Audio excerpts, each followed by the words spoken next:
Jay, it's only been a month. Jayden Daniels has played very well. I saw you tweet something to the effect yesterday that it's official.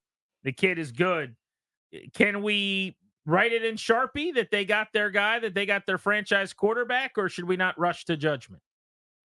I think you're right at Sharpie, man. This guy in 4 games has been pretty impressive. He sees the field well. He escapes. He can run. He can throw. Yeah, I mean, he does it all right. He got great poise, too, is what I like the best about him. But he doesn't get rattled. You know, I can tell. Sometimes you can see quarterbacks' eyeballs through their face mask. They're so big and scared. But this guy is he's a surgeon back there. He's got confidence and plays a lot of poise, and he's accurate and fun to watch, man. He's fun to watch. What did you make of the response to the first negative play it seems like they've had in a month, right? The trying to give Terry a shot, who I think kind of lost his footing, wasn't his best throw. Sales guy makes a great play for an interception. And for me, I'm going, okay, that was bound to happen, good, bad, or indifferent. You're going to have something negative occur in this league where everybody gets paid to play. What's the response? And then it was unbelievable. What did you make of that? Yeah, I mean, that's just the mental toughness part of it that has to show up throughout the season. You know, it's not always going to be perfect. You're going to have your bad plays, your bad quarters, your bad throws, whatever, but how you respond is just what is the most important. And he responded in a big-time way. And they responded again when Arizona went down and scored, cut up 2 touchdowns. They went right down the field and scored again. So their response has been outstanding the last 3 weeks. They don't blink, and they stick with the plan. I think Cliff has done a great job of not forcing too many throws down their throats. They still mix it up with the runs and some of the design quarterback runs, and then obviously the quick game and some play passes. And he's keeping the defense on their heels, that's for sure. Jay, they've punted 3 times in 4 games. Once in the last 3 games. Tress Way's got the easiest job in America, doesn't he? He does. I mean, poor guy's got a hold every now and then. But he can play more ping pong now. I mean, I'm telling you what. He didn't miss any ping pong games over the years. He's pretty good at it, as you know. But I mean, they have scored on 24 drives, and they have 19 incompletions offensively. What do you make just overall of what Kingsbury's doing, and how do you summarize for us like what he's doing so well? Well, I think it's just a combination of things. It's not one thing. He's got a great game plan together. He's mixing in the run and pass, the inside zone, and not just the inside zone, but he does a lot of different run concepts with pulling guards and pinning the defensive ends and pulling the tackles and doing a lot of different things. And then the zone reads and the RPOs and all that stuff off of them, and then the play pass. So he's doing a good job of keeping the defense off balance. Now the offense has done a great job of staying in positive down and distance, staying ahead of the chain, so they're not forcing 3rd and long, and they're playing ahead the last 3 weeks, so they're not coming from behind. They're not one-dimensional. When Cliff or any good offensive play caller has every play at his disposal on a drive, it's fun to call plays. When you have to delete like 3/4 of your playbook because you're one-dimensional, it's not that fun. But he's done a great job of keeping teams off balance. You look at Arizona, what they try to do. Their game plan is to rush 8 or drop 8 and only rush 3 guys. They did it like 12 times, and Jay just stood back there like a statue, just had great poise and just waited for guys to uncover and drop dimes. So, and then they tried to rush 5, and he scrambled outside and threw a guy in the flat. I mean, so I don't know what you do as a defensive coordinator against this guy. Teams are having trouble trying to figure it out. Jay Gruden with us here. On Grant and Danny, you mentioned this offense. I want to get to the offensive line here, Jay. I think Sam Cosmi's good. I think he'd play and start for most teams in this league. I'd probably say the same about Tyler Biadasz. I'm a fan of his. I think he's probably, middle of the pack, maybe upper half of the league center. The other guys, I don't know that they'd be day one starters on most offensive lines. Yet as a group, I feel like they're playing really well together. What are you seeing from that O-line? Yeah, I've been impressed with the rookie. I think Brandon Coleman's done some good things in the running game and has held his own in the passing game. Like I said before, they've done a good job of changing his launch spot, so he's not sitting taking 5-step drops and waiting for high crossers and deep daggers and all that stuff. They're moving around. They're changing up the launch spot, so the linemen are having some fun. Cosby's doing a good job at right guard. I love Tyler. He did good at Dallas last year.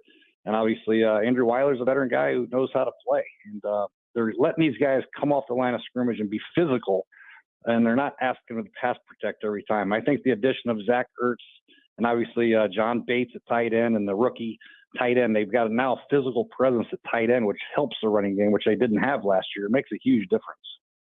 Jay Gruden on Grant and Danny here on The Fan.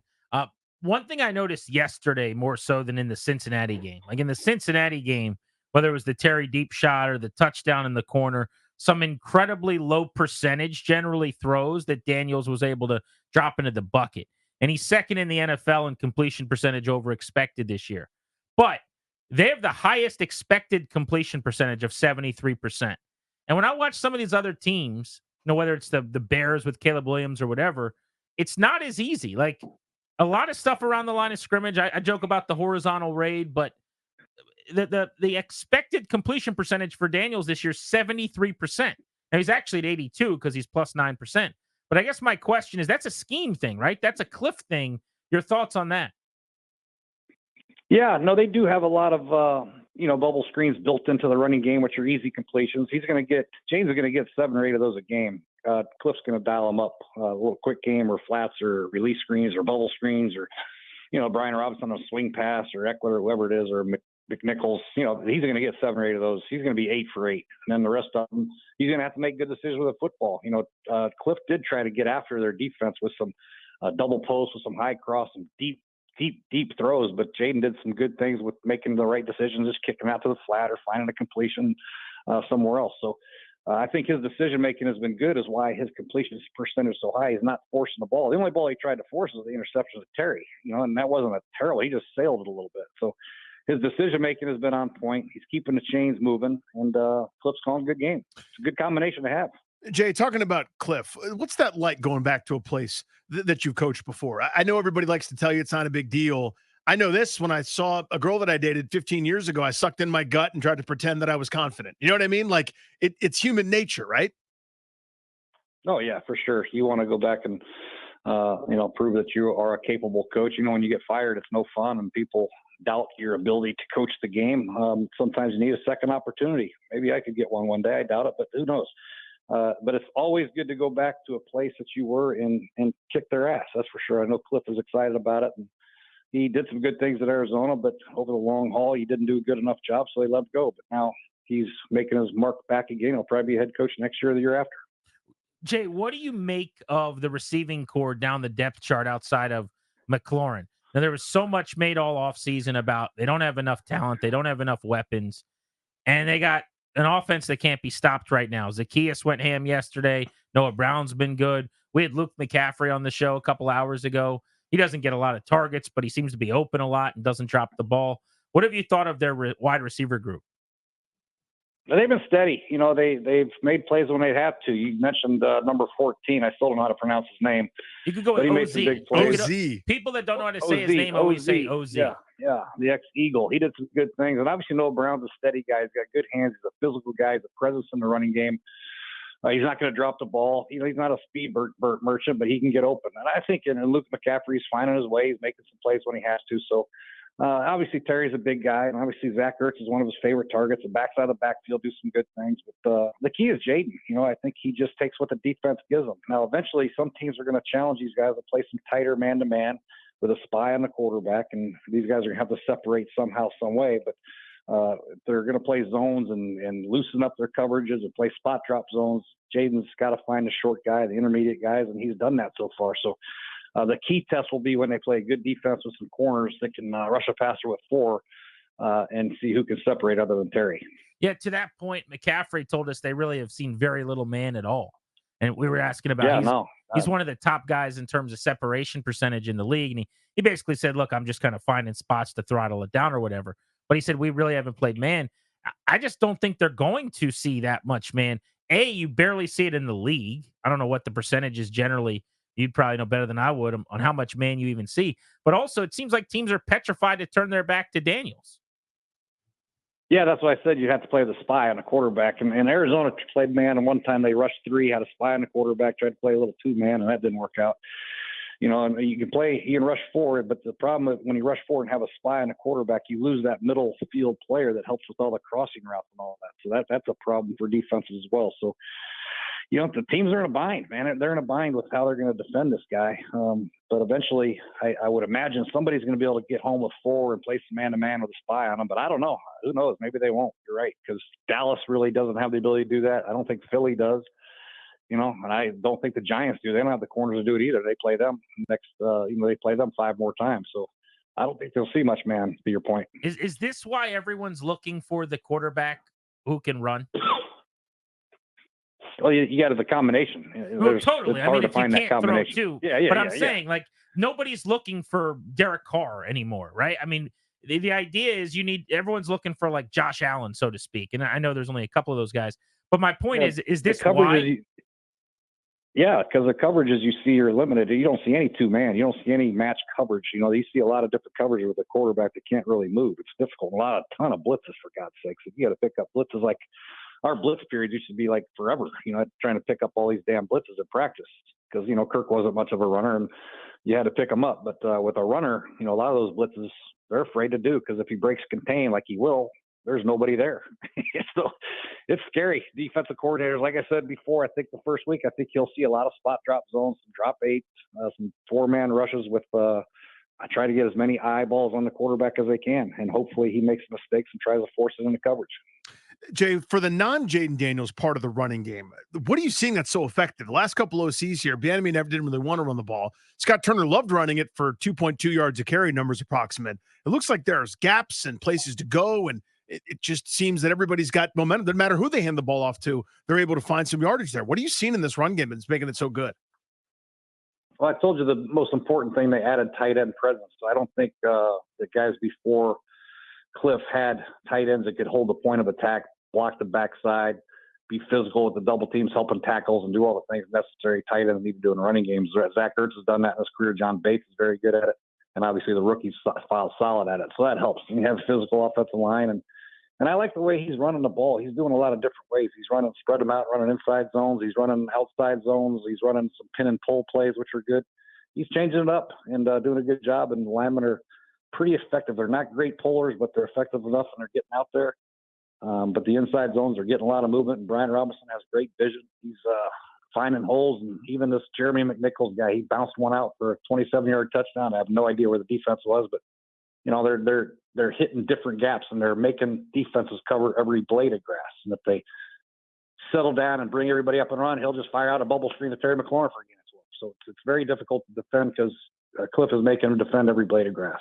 So now that we've seen 4 games with so much progression from week 1 to week 4, I remember week 1, I was not thrilled. I think a lot of fans were pretty ticked off as well. Just will look pretty vanilla, pretty, like just let's not screw anything up and let Jayden Daniels kind of play Superman for almost 3.5 quarters. And they weren't able to do much against Tampa Bay in week 1. Since then, it's been a steady build into this juggernaut. Now that you look back at the long road, what about that plan maybe is more crystallized? Maybe it makes more sense now that we have a month of data going back from before the first game to right now? Well, one is they've been able to establish the run, and they've been playing with the lead. Like I said, the whole playbook is open. They're not forcing the one-dimensional calls. They're not forced to throw in a 12-yard hook route on 3rd and 10 or, waiting for people to uncover and all that stuff. So they've been ahead of the chains, and they've been able to run in different personnel groups, 2 tight end sets, 1 tight end set, and they're hitting different areas of the field. Inside zone, they can run right, they can run left. They're doing a lot of good things in that regard. But the key is staying ahead of the chains. That's why New Orleans, the first 2 games, they were unstoppable because, hell, they had 2nd and 2, 1st and 10, 2nd and 2, 1st and 10, and they were just gutting people. Now they are forced to throw the ball. They're not as effective. But, I just think they're doing a great job on 1st, 2nd down, which is critical in pro football nowadays. Jay Gruden is with us on Grant and Danny here on The Fan. Let's broaden this out to some other teams around the NFL. We've asked you a couple times early this season about Caleb Williams. The Bears got a defense-led 24-18 win over the Rams. Williams, though, at least the line was better, 17 of 23 for $157, touchdown, no picks. Was the performance kind of with the line like better than he had been? Yeah, they got the win. He didn't turn the ball over too much. They still struggle a little bit, but Swift had a big hit in the running game, which helps out a lot, and they got some turnovers, defense, and the punter. Their punter, holy, who's this punter for Chicago? Good God. Oh, they just drafted him. Yeah, that kid was like a mid-round pick. To the 2, to the 1. Yeah, so poor Rams had to drive 98 yards every time, and Chicago had great field position throughout the game, and they got away with the victory. But Caleb is looking better. He's making some better throws, but he's still, in my mind, in the first 4 games, not even close to what Jayden was doing. Houston won this weekend, Jay, but looked a little shaky doing so. They lost the week before, didn't play very well. Where are you at on the Texans? I like the Texans. I think they have a great coaching staff, and obviously C.J. Stroud's ice water in his veins. Very similar approach to the game as Jayden Daniels. Both of them see the field very well. They don't get rattled at all. And C.J. got the 2-minute drive down there and was very patient. Just took what the defense gave him and got the last touchdown. But the Jaguars and the Texans have always played tough games, and then it's very similar. A lot of these division rivals are going to play tight games despite what you think the records are or what the score should be. There's a lot of pride in these locker rooms, and they're going to play hard. And CJ just came out with another gritty victory like he always does. How are the Chiefs, who are 4-0, despite not being really good offensively at all? Now they've lost their only true weapon in Rice with Pacheco already sidelined. Kelsey's been very, very pedestrian. Mahomes is off to arguably the worst start of his career. I mean, he is, I think, second in the NFL in turnover-worthy plays right now. How are they going to continue to score and move the ball? I don't know. It's going to be tough. Patrick can only do so much. They got to have somebody that can uncover. Xavier Worthy had a big hit last week, but they got to find somebody else. Rashee Rice does a lot more than people think as far as his physicality to the game that he brings on the shallow crosses. He catch them and split them and all that stuff. I don't know where they're going to find a guy for that. Kelsey will have to do a lot of that. He's got to get in better shape, but I imagine he'll be the go-to guy, and somebody else have to emerge. I don't know who that will be, but it's tough on Pat. I don't care how good you are at quarterback. You got to have somebody that can separate. Right now, they don't have anybody, so it'll be a struggle. But Spags will keep them in games because they play great defense, and Andy Reid will call a great game and figure out ways to get somebody wide open for a touchdown, and they'll probably win close games until they get some weapons back. Do you get the sense with Kelsey that it is a little bit of just getting him back in game shape? Yeah, I think he's older, and he's getting slowing down a little bit, but he's still got a great feel for the game. He can find holes in zones now. As far as man-to-man separation, he probably not quite as good as he used to be, but I'm sure he can do a little bit of that. But they're going to put a couple eyeballs on him at all times now that he's the only weapon, so it'll be a little bit tougher on him moving forward. But I think when it's all said and done, as the season wears on, he'll make more and more plays and be more of a force. But in the meantime, they got to find somebody else. I don't know who that's going to be. Speaking of weapons coming back, Jay, I'm still an Eagles believer. Doesn't look real good right now this minute as they got smacked around this weekend and have kind of been struggling, but no Devontae Smith, no Lane Johnson, no A.J. Brown. They got a bye week here now. I feel like when they do get some of these guys back, they're still going to be a force to be reckoned with in this division and the conference, but it's getting harder to prove that. Your thoughts on the Eagles? Yeah, they're classic underachievers right now. They're not playing as good as their talent level suggests they should. Obviously, losing the two key weapons hurts a lot against Tampa Bay, those two wideouts you mentioned, and Lane. They get those guys back, they'll be fine on offense. I'm worried about their defense. They don't get any pass rush. Hup's not getting anything. Jalen Carter's not playing like a Pro Bowl defensive 3 technique should be. And they're giving up a lot of big plays. And, they don't rush the passer very well. They don't blitz very much. Vic Fangio has been very conservative in his approach because I think he's afraid of the corners. Darius Slay's getting a little bit older. And the rookie Quinyon Mitchell is struggling a lot. So they got problems on defense. So when they get their guys back on offense, they got to go back to the pound it type of offense, control the clock, keep their defense fresh, and they'll be fine.